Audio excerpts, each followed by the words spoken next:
BlogWorldExpo, Las Vegas, 2009. We're sitting here in front of the PeopleBrowsr booth. More green and blue, guys. You saw the trend to my last video. Okay, so tell us what we're looking at. We know we've got some new stuff hitting today. So we've built a very cool reporting module where you enter your at name and we then on the fly build a sentiment analysis for your at name. Either it's what are people saying, good and bad, about magic source media. We do a Hopefully it's only good though, right? Well, you're not going to tell me the negative stuff. There are 84 good ones, 1 negative one, and 400 neutral. 1 negative, that's not too bad. You can handle that. And if you want to actually see the stats, there they are.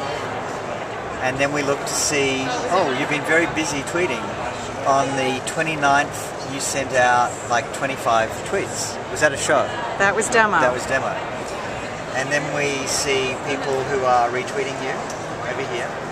Pretty good retweets. There was a nice spike from your demo retweets, so they must have been good. And then we look at your bit.ly URLs. And we see that this brown one was the biggest one, and that was that one. And we can click on it, and it will load, and it was that URL. So this is live in real time. It's an interactive report. Oh, and then before you arrived, we did something for someone who wanted to know about Gavin Newsom.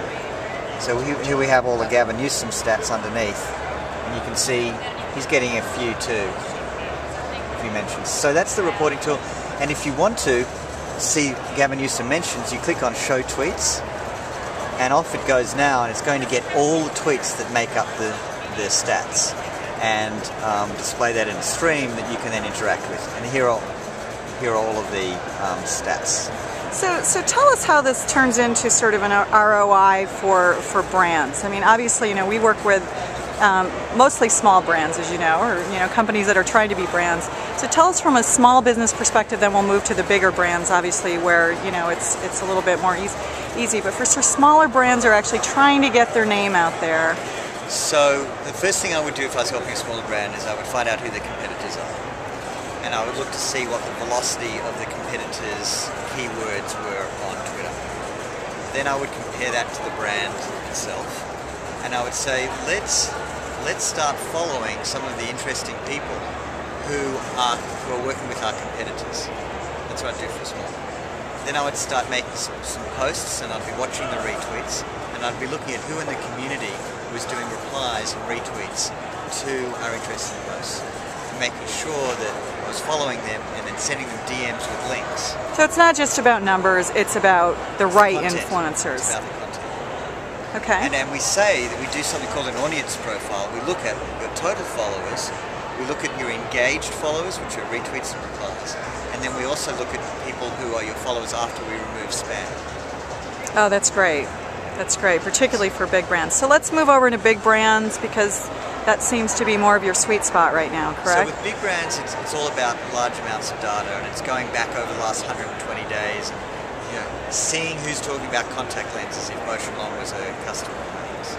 And contact lenses has a high velocity on Twitter, so there might be 50,000 people over the last 120 days who talk about contact lenses. And then we say, how do we sort those? We sort them by influence, and we look at the top few thousand, and we say, let's make sure that the Motion Long at name is following those people. So who would you say you compete with today when you sort of go into a big brand? What other tools are they looking at? It's such an early stage market, and there's so many interesting tools out there. I would say our biggest competition is just end user ignorance. It's people don't know about us. And you automate, I mean, it sounds like you automate a lot for brands that they can't do today, or it would just be significantly time consuming to try and track. Absolutely. So where can people go learn more information? Sorry? Where can www.peoplebrowsr's.com. Great. Thanks very much.